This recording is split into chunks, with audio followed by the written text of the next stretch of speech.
Learn English, speak confidently with Inkwell Stories.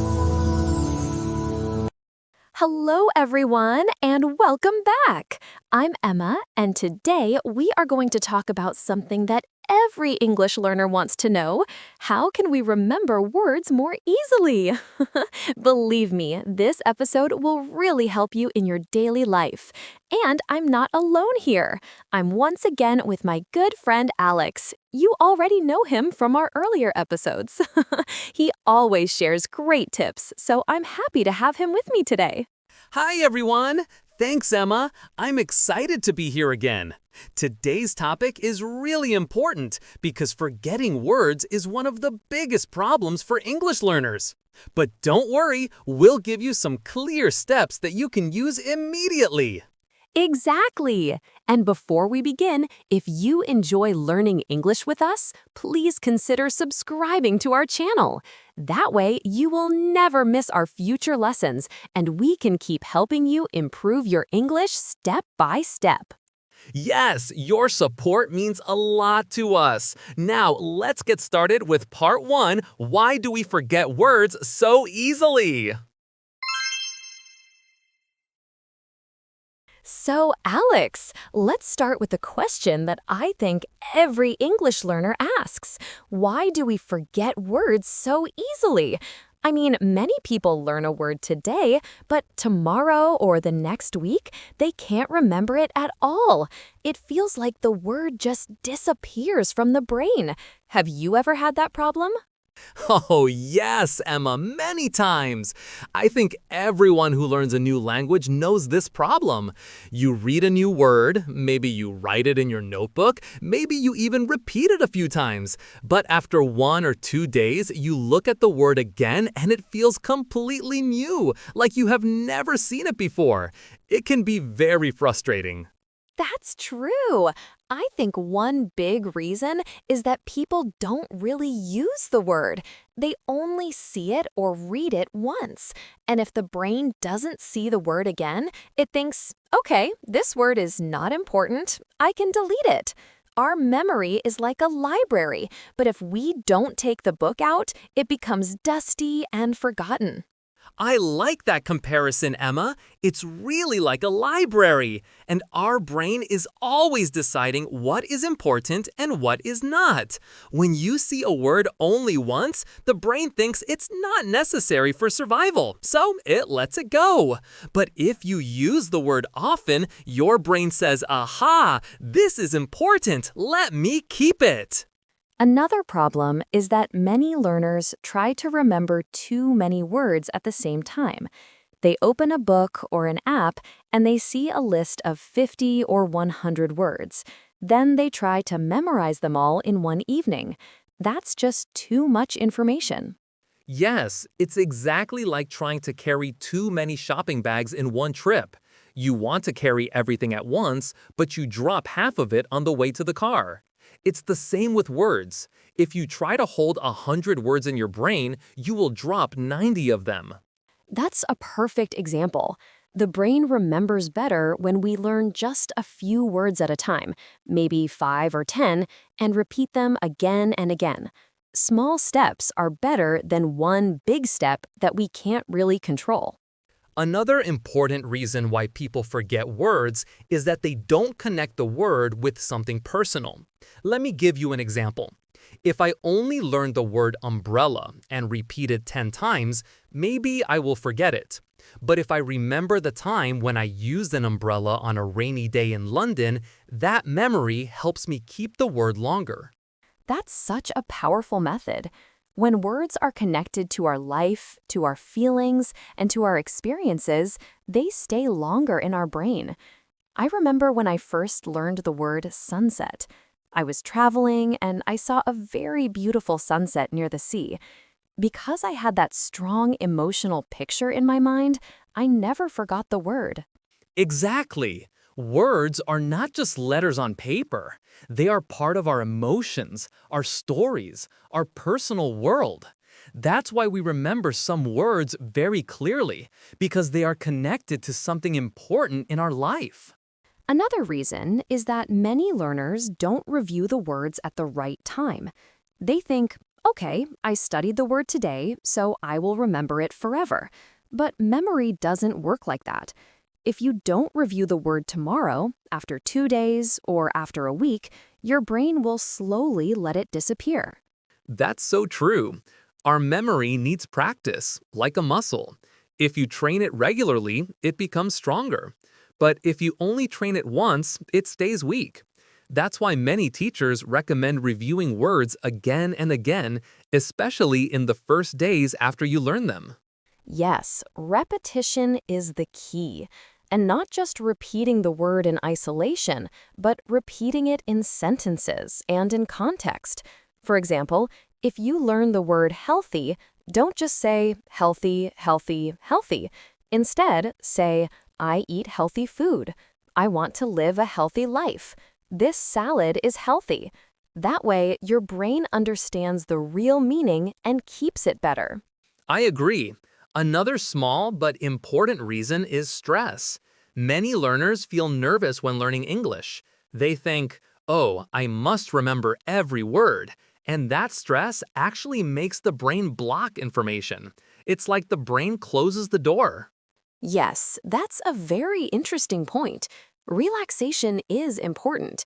If you are calm and positive, your brain is more open to new information. But if you are worried, it's harder to remember. That's why I often tell learners, don't worry if you forget words. Forgetting is natural.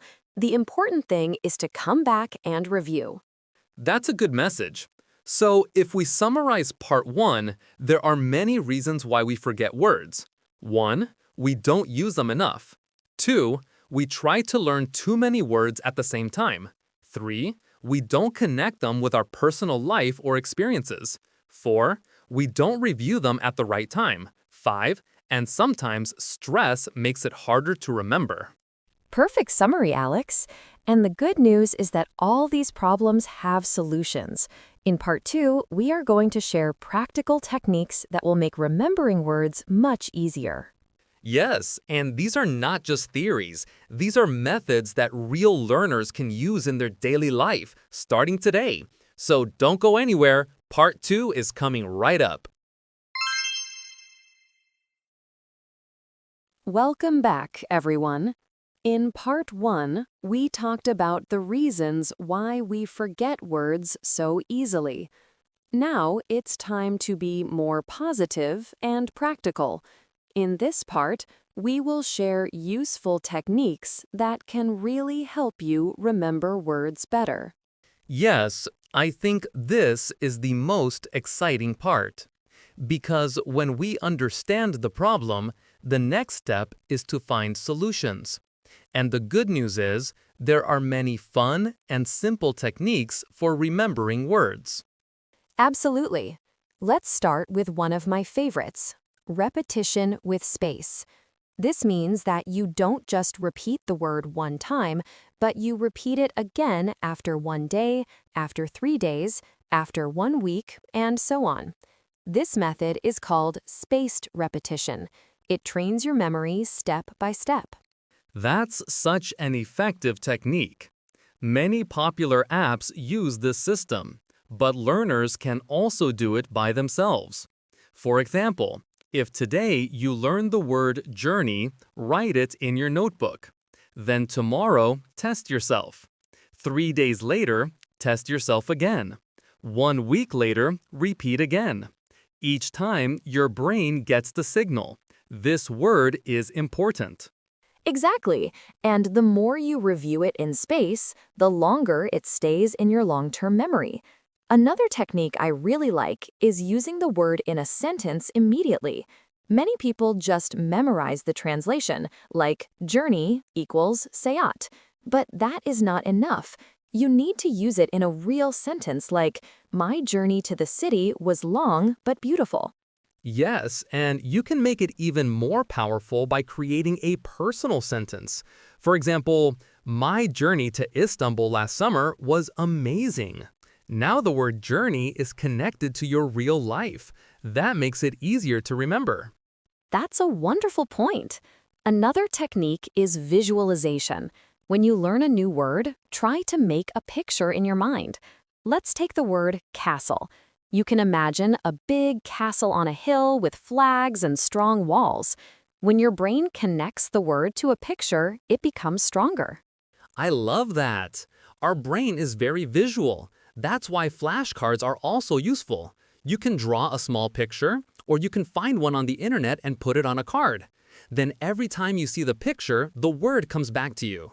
Yes, and speaking of flashcards, there is also the memory game method. You can put the English word on one side and the translation or picture on the other side. Test yourself and try to remember. It feels like a game, and learning becomes fun. Another fun way is to connect words together with a story. For example, if you want to learn the words cat, chair, and garden, you can make a small story. The cat is sitting on the chair in the garden. When the words are in a funny story, your brain remembers them much better than a boring list. Yes, that's called mnemonics or memory tricks. Some learners make crazy or funny images in their mind. The crazier the picture, the stronger the memory. For example, if you want to remember the word elephant, you can imagine an elephant eating spaghetti in your kitchen. That's silly, but because it's silly, you will remember it. I love that. Another very effective technique is teaching the word to someone else. When you explain the meaning of a word to a friend or even to yourself, you use your brain in a deeper way, and teaching makes the knowledge stronger. Yes, that's so true. You don't even need another person. You can talk to yourself and pretend you are the teacher.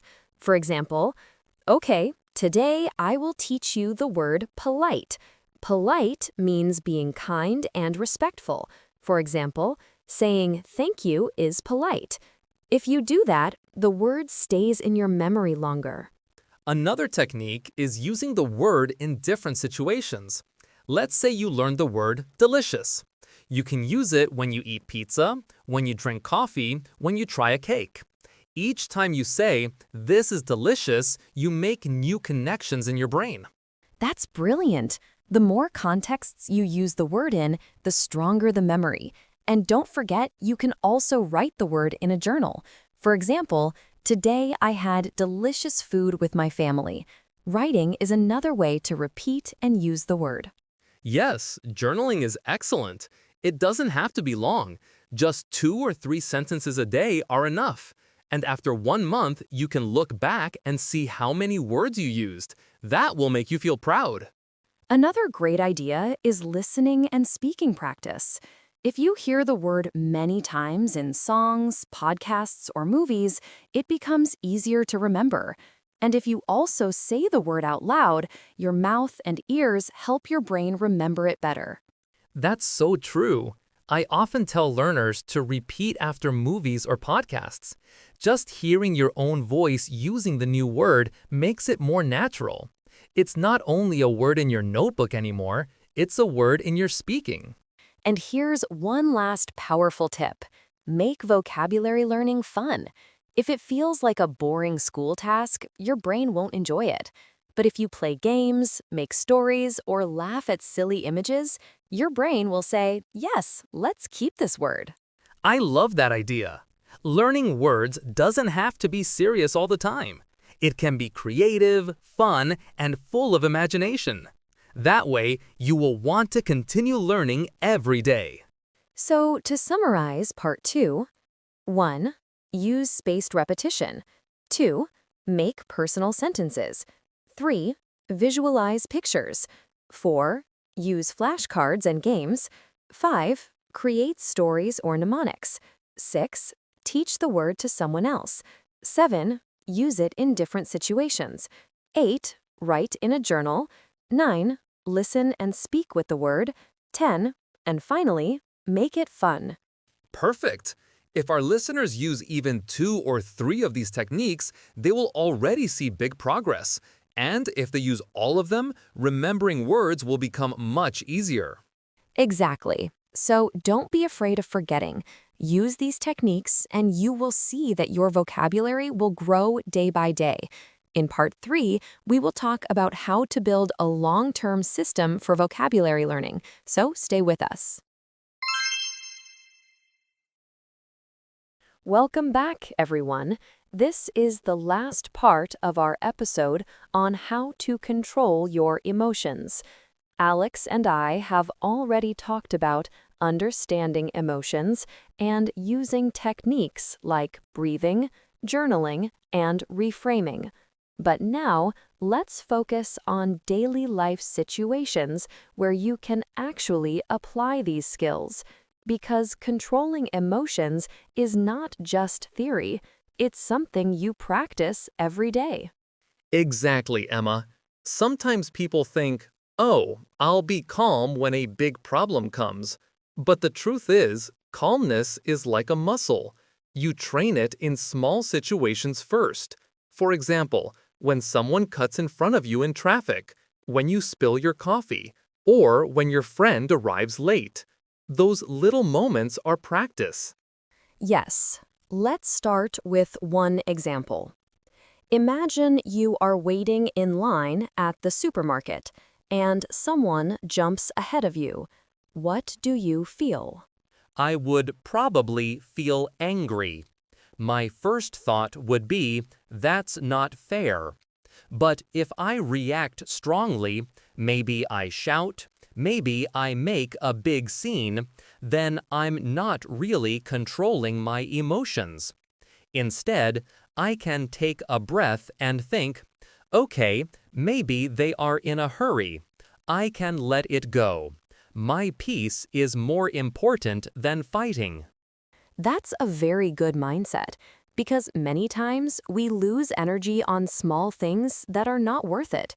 The key is to ask, is this problem big enough to disturb my peace? Most of the time, the answer is no. Right. Another common situation is at work or school.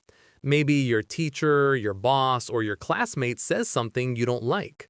The first reaction might be to feel offended or upset, but instead of reacting quickly, it's better to pause. I agree. That pause is so important. When you pause, even for 3 seconds, your brain has time to choose a better response. If you answer with calmness, you often solve the situation in a smarter way. Yes, for example, if my boss says, this report is not good, I might feel angry and think, he doesn't appreciate my work. But if I control my emotions, I can say, okay, can you tell me what I can improve? This changes the whole situation. Instead of conflict, it becomes a chance to learn. That's powerful. And here's another tip. Think long term. Ask yourself, will this matter in 5 days, in 5 months, in 5 years? If the answer is no, then maybe it's not worth losing control today. I like that. It's like choosing where to spend your emotional energy. You don't have to react to everything. Exactly. Now, let's also talk about relationships with family or friends. Sometimes we get emotional because we care about them so much. For example, maybe a friend forgets your birthday, or a family member says something that hurts. That happens a lot. But again, instead of shouting or staying angry, we can communicate. For example, hey, I felt a bit sad that you forgot my birthday. Can we celebrate another day? This is calm but clear. Yes, good communication is one of the best ways to control emotions. Because when we express feelings in a respectful way, we don't keep anger inside and we don't hurt others. And Emma, don't you think gratitude also helps? Definitely. When you focus on gratitude, it's much harder to stay angry. For example, if I'm upset about one small thing, I remind myself of 10 things I'm grateful for: my health, my family, my opportunities, even small things like having coffee in the morning. Gratitude changes your emotional state immediately.